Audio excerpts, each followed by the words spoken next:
Vous savez ce qui se passe vraiment quand vous procrastinez sur cette formation importante ou ce rapport que vous devez terminer. Ce n'est pas une question de volonté ou de motivation, c'est simplement que votre cerveau fonctionne d'une certaine manière et c'est justement ce que vous allez découvrir aujourd'hui. Chaque jour, des milliers de formateurs, de managers et de responsables RH se battent contre cette même force invisible qui les pousse à repousser les tâches difficiles à plus tard. Et si je vous disais que la science du cerveau explique précisément pourquoi cela arrive et surtout comment y remédier? Restez avec nous jusqu'à la fin, car ce que vous apprendrez va changer votre compréhension de vous-même et surtout de votre audience. Permettez-moi de commencer par une question simple mais profonde. Pourquoi est-il si facile de checker vos notifications, de scroller les réseaux ou de repousser ce dossier urgent?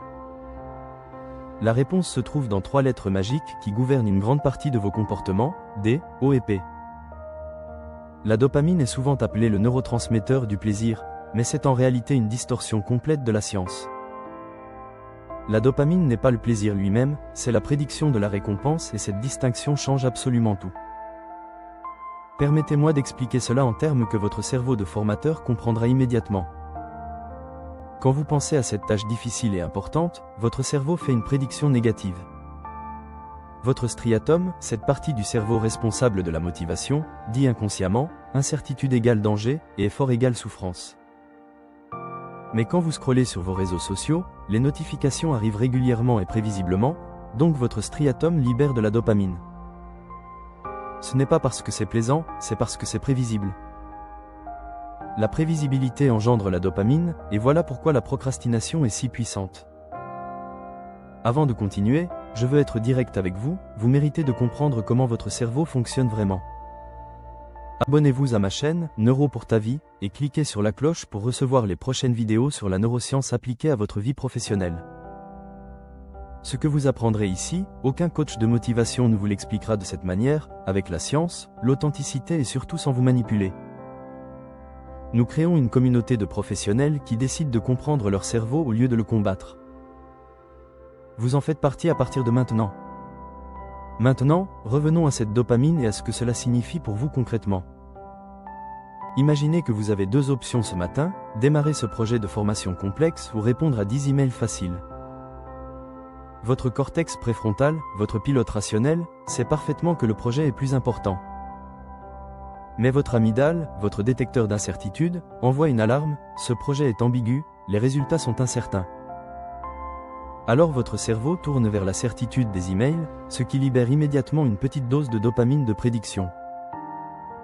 Vous vous sentez momentanément soulagé et motivé parce que vous faites quelque chose de prévisible.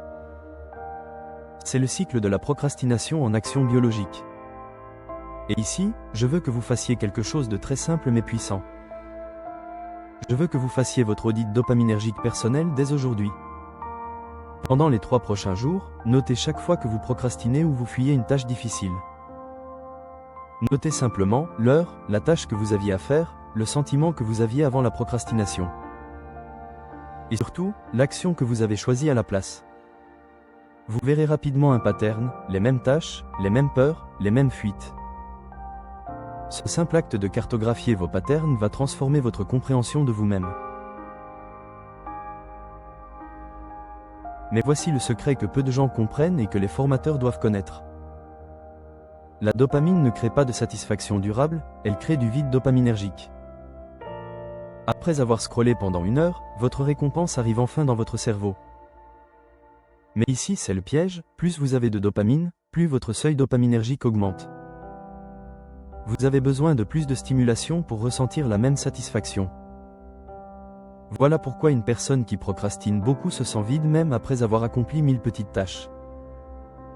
Permettez-moi de vous donner une image qui va clarifier tout cela pour vos stagiaires. Imaginez que votre dopamine est comme un verre d'eau. Quand le verre est normal, une gorgée vous satisfait complètement. Mais si vous versez continuellement de l'eau, le verre s'élève et il vous faut toujours plus pour atteindre le sommet.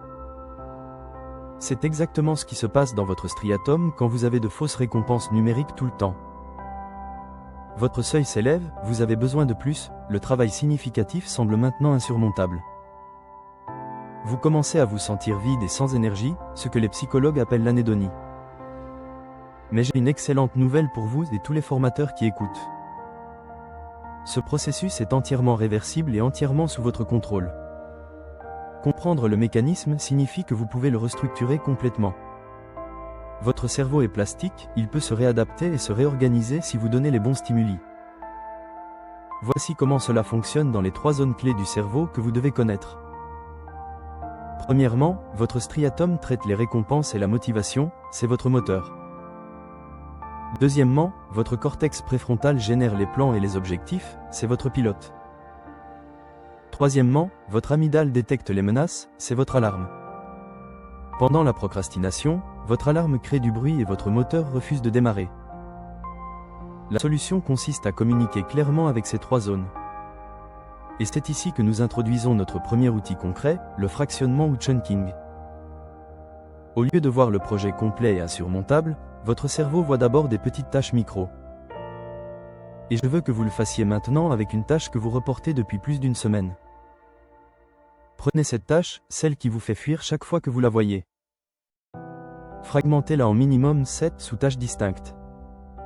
Chaque sous-tâche doit pouvoir être complétée en 15 à 30 minutes maximum. Utilisez des verbes précis et concrets, pas des verbes vagues. Par exemple, pas simplement faire la présentation, mais créer 12 slides avec le contenu principal. Pas faire le rapport, mais écrire l'introduction de 250 mots. Pourquoi cela fonctionne biologiquement? Parce que les petites tâches créent une prévisibilité plus grande et plus rapide. Votre amygdale se calme plus vite, votre striatum libère de la dopamine plus vite, et vous commencez. Une fois que vous commencez, la friction baisse exponentiellement. Maintenant, prenez une seule de ces sous-tâches et complétez-la. Puis, et c'est important, célébrez cette micro-victoire. Prenez 10 minutes, allez boire un café, marchez dehors, appelez un ami, célébrez le fait que vous l'avez fait. Cette célébration envoie un signal à votre striatum, vous avez accompli quelque chose, c'est une vraie récompense. Le deuxième outil s'appelle l'ancrage rituel et c'est peut être le plus puissant. Les rituels créent une prévisibilité absolue dans votre cerveau. Et je veux que vous créiez ce rituel demain matin sans attendre. Si chaque matin à exactement 7 heures, vous faites les mêmes choses dans le même ordre, votre amygdale cesse de générer une alarme. C'est juste une routine, donc c'est sûr, c'est prévisible, votre cerveau se détend. Voici comment construire ce rituel. Demain matin, à l'heure exacte que vous choisissez, commencez par un micro-rituel de 3 minutes. Respiration consciente, un verre d'eau, 2 minutes de journal écrit. Ce micro-rituel calme votre système nerveux et prépare votre cerveau au travail. Directement après, identifiez vos 3 tâches principales du jour.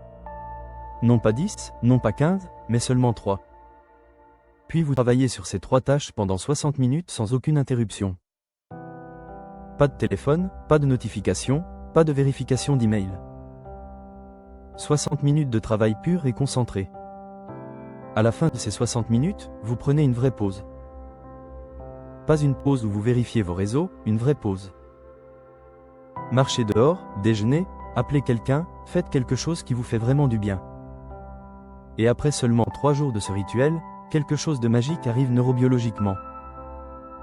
Votre amygdale commencera à reconnaître ce moment comme sûr.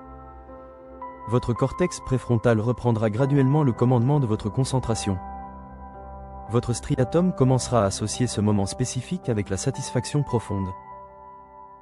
Et le travail significatif ne vous fait plus peur. Cette approche fonctionne remarquablement bien pour structurer une formation ou une équipe CSE en stress. Le troisième outil s'appelle la dopamine différée et c'est révolutionnaire. Au lieu de chercher des récompenses rapides et prévisibles toute la journée, vous programmez une récompense majeure. Pendant les 8 premières heures de votre journée de travail, vous vous interdisez complètement les fausses récompenses. Pas de notifications, pas de réseau social, pas de micro-récompenses, pas de couleurs numériques. Au bout de 8 heures, vous prenez une grosse pause, une vraie célébration de ce que vous avez accompli. Vous mangez quelque chose que vous aimez vraiment, vous appelez quelqu'un, vous savourez vraiment ce moment. Votre cerveau apprend lentement mais sûrement que les récompenses viennent après l'effort significatif, pas pendant. Et votre seuil dopaminergique redescend progressivement. La satisfaction naturelle revient dans votre vie. Mais attendez, il y a un dernier élément fondamental que vous devez absolument intégrer, c'est la réinitialisation émotionnelle.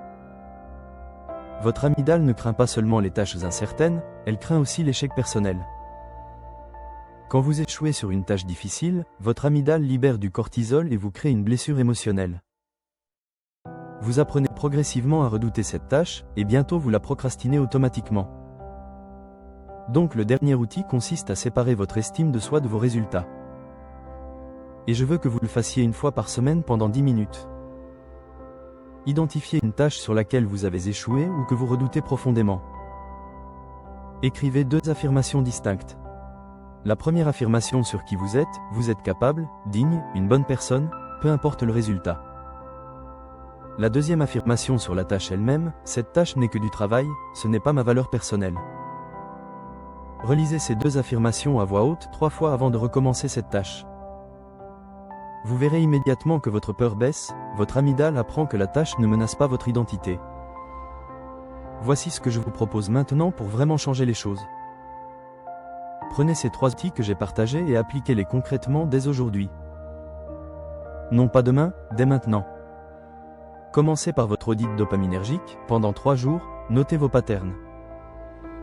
Puis créez votre rituel de démarrage, 1 heure fixe, micro-rituel, 3 tâches, 60 minutes, célébration. Et le fractionnement, prenez une tâche, divisez-la en 7, complétez en une, célébrez. Après seulement 3 jours de cette pratique intégrée, vous remarquerez une différence neurobiologique majeure. Votre amygdale reconnaîtra ces structures comme sûres. Votre cortex préfrontal reprendra le commandement de votre concentration. Votre striatum associera ces moments avec la satisfaction profonde, pas la fausse dopamine. Et ce qui était une montagne insurmontable devient simplement une routine, une pratique, une habitude puissante. Le voyage vers le contrôle de votre dopamine n'est pas une destination, c'est une pratique quotidienne. Cela signifie que vous devez rester vigilante sur comment vous utilisez vos cycles d'attention. Cela signifie que vous devez être honnête avec vous-même sur où vous cherchez les récompenses faciles. Et pour approfondir vraiment cette transformation, je vous propose un défi optionnel, 7 jours de dopamine différée complète. Pendant 7 jours consécutifs, éliminez toute fausse dopamine externe, réseaux, notifications, contenus illusoires. Conservez uniquement les récompenses naturelles, nourriture savoureuse, sport, vraies interactions humaines. À chaque jour qui passe, notez votre niveau d'anxiété et votre clarté mentale sur une échelle de 1 à 10. Au 7e jour, vous observerez quelque chose de remarquable, plus de clarté, moins d'anxiété, et une satisfaction naturelle plus profonde. Mais surtout, cela signifie que vous avez le pouvoir de vous restructurer entièrement. Votre cerveau écoute toutes vos décisions, il enregistre tous vos comportements, il s'adapte à chaque instant. Vous êtes biologiquement capable d'une transformation radicale. Vous l'avez toujours été, maintenant vous le savez simplement. Merci de m'avoir écouté jusqu'au bout de cette exploration de votre cerveau et de votre dopamine. Si cette vidéo vous a parlé, partagez-le avec un collègue formateur ou un manager qui en a besoin. Partagez votre audit dopaminergique avec eux, invitez-les à créer leur rituel de démarrage ensemble. Notre mission est de créer une communauté de professionnels qui comprennent vraiment comment ils fonctionnent. Ensemble, nous construisons une nouvelle approche du développement personnel basée sur la science, pas sur la fantaisie. Je suis avec vous à chaque étape de cette transformation. À bientôt dans ma prochaine vidéo, pensez à vous abonner à Neuro pour ta vie, et n'oubliez pas, commencez maintenant, pas demain. Votre cerveau vous remercie d'avance.